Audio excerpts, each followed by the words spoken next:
is what I do every single weekend. Bags of pine needles. A Vegas woman is demanding her neighbor make some changes. Katie Taylor says she can't even enjoy her backyard because his pine trees are towering over her home, leaving Taylor with pine needles to clean up and unwanted rodents. Yeah, today's Morning Original 13 Action News reporter Alicia Pattillo shares how she is fighting to save her home. Good morning, Alicia. Good morning, ladies. Well, it's been a battle for a really long time. Katie Taylor lives here. She says she can't even enjoy her own pool because the pine needles in this neighbor's yard is dropping into hers. All right, you can see what I'm talking about. When Katie Taylor and her husband moved into this home 25 years ago, This is what I do every single weekend. Bags of pine needles. this was not a problem. I just want all the dead stuff on our side cut off, and we will pay for our guy to come up and trim it. It all started 10 years ago with large overhanging pine trees in the backyard adjoining Katie and her neighbors' homes. It's beyond enjoyable, you know?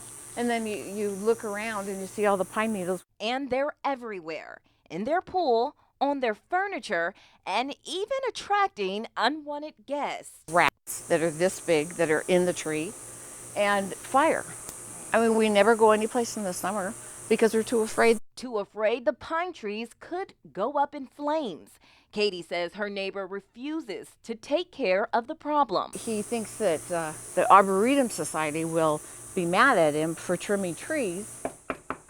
We went over to ask Katie's neighbor why, but after several attempts, there was no answer. We reached out to the Homeowners Association.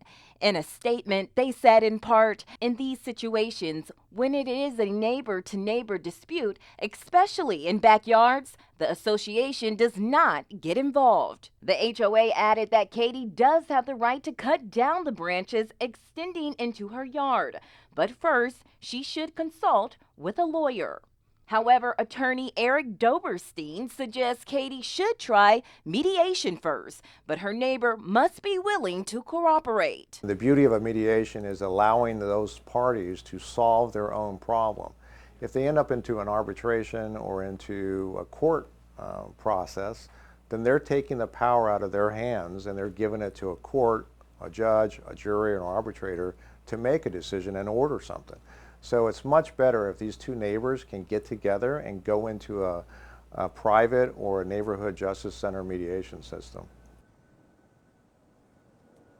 Well, again, we have not been able to get in contact with Katie's neighbor. We did reach out to the city, but the city says they don't get involved with civil matters. And also, we did speak to that attorney, Eric, and he also said that Katie can contact the Neighborhood Justice Center, who can help deal with disputes like this. Alicia Pattillo, 13 Action News. Yeah, it's a good option, Alicia. And you and I were just kind of talking offline, and I was saying, well, why doesn't Katie just cut the trees and then, or maybe have a lawyer on standby and that kind of thing? And you were saying that there's a little bit of a fear there, right?